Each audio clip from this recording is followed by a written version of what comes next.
Good morning, teacher, and good morning um, to my classmates. I'm Celina Sosa. I want to summarize today what we have learned on our first week of classes in the psycholinguistics field. We talked about the nature of language. Also, we said that language is learned. That means that it's not something that um, we can make as naturally as walking, as mechanically as walking or crawling, that we have to work, that we have to learn and work into this learning. Language is arbitrary because the meaning that human beings have assigned to the words um, was not done by something else. It was assigned by the people that needed to use or to refer to an object, for example. So this arbitrary allowed to assign a name to a certain object. Language is also rule governed. That means that we have a lot of rules in every language to work, to know how to make things, to know how to produce, to talk, to write in that language.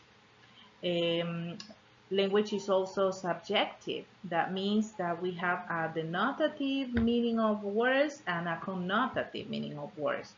The denotative meaning is the exact meaning that somebody assigned to that word, and that is a convention that is written in a dictionary. And the denotative, um, the connotative meaning is the one that is assigned by the speaker um, through a context. Through a context. The culture specific of the language means that language was born in or is born in a culture, into a culture. So this culture, the people that belong to the culture, assign meaning to the ideas, to the words that they need to express. We also say that language is species specific because it's a gift that is given only to human beings. Only human beings can talk.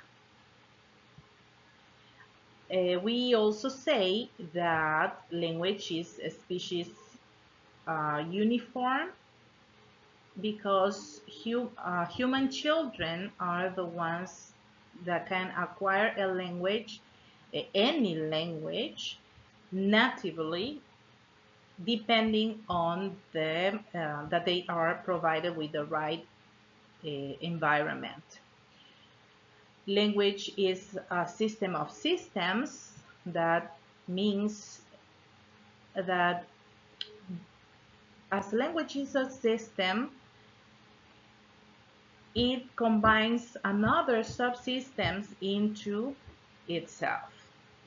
And we say that language is a system of symbols because through symbols we can form words. The symbols are the letters, right? And through these letters, through the combination of these letters, we can form words, and through the combination of certain words, we can communicate. When we said that language is rule governed, we meant that there are lots and lots of rules in any language. These rules of the language are the syntactic rules, the phonological rules, and the semantic rules. The syntactic rules are in charge of the order, of giving an order to words into a sentence. The phonological rules are in charge of the sound that the letters or the words produce. And the semantic rules are in charge of the meanings of the words in the context that they are used. There are several factors that intervene in the producing in the communication, in the use of a language. And these are the heritage, the family, the social environment, the education, the culture, the psychological factors like the cognitive and the affective factors. First of all, we started by saying what's language. Language is one of the most important characteristics of the human behavior. Through language, we think, we feel, we express judgment, and we use words or signs to communicate in general. After that, we learn about some theories on how do children acquire language, and these are the behaviorist theory and the nativist theory. The behaviorist says that all knowledge comes from experience and that children can acquire language through the environment in which they grow up. The nativist, on his side, says that children don't need formal teaching to learn to speak. That this is natural for them as human beings.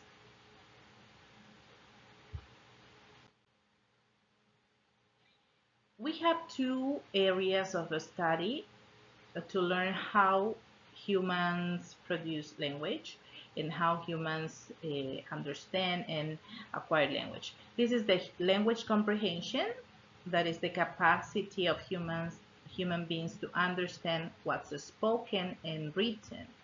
That includes the skills and processes and capacities, also the knowledge and disposition we use to drive meaning from spoken to written and into sign language also. Another area is the language production. This is the human capacity of producing a spoken and written language. It describes the stages between having a concept and translating it into linguistic forms. The stages also have the conceptualizing of a thought, after that the formulating of a linguistic plan, and finally the articulation of this plan. We also learn about psycholinguistics. And what is psycholinguistics? We can divide this big word into these two words that are psychology, which is the study of the mind, and linguistics, that is the study of the language, and they combine form psycholinguistics. And what is psycholinguistics? Is the study of the psychological and neurobiological factors that enable humans to acquire, use, and understand language. Psycholinguistics have three main branches: the language processing, the language acquisition, and neurolinguistics that we are going to see right now. The language processing is a complex area of psycholinguistics that is interested in understanding how the mind processes, comprehends, and produces the language. It has two areas of interest: the speech production and the comprehension. Now, what is the language acquisition? This is the process of acquiring a language in all its levels: the grammar, the phonological, and the syntactic.